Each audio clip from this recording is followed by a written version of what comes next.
Thursday, chikahan mga kapuso!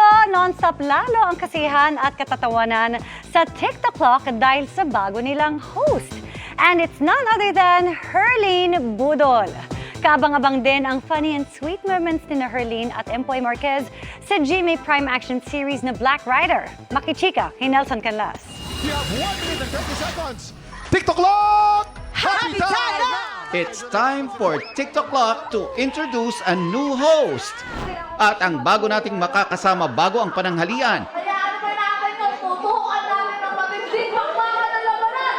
si kapuso comedian Herlene Budol. Unexpected daw mula sa pag-guest sa show, isa na siya sa mga host.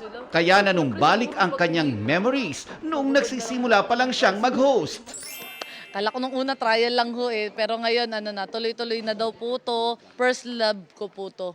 At hindi ko rin po kasi talaga in-expect dati na magiging host ako. Ngayon parang nagpa-flashback po ba sa akin yung mga bagay-bagay noon. Over the moon din si Herlene dahil makakasama niya sa show ang kanyang mga idol.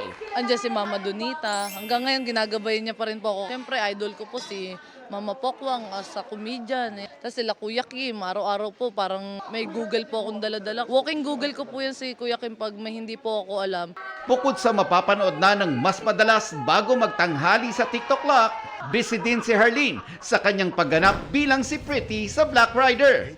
Abangan daw kung saan papunta ang funny and sweet na pagganap nila ni ace comedian Empoy Marquez sa GMA Prime Action series.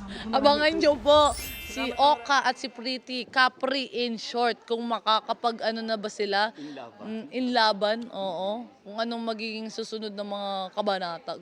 Nelson Canlas, updated sa Showbiz Happenings.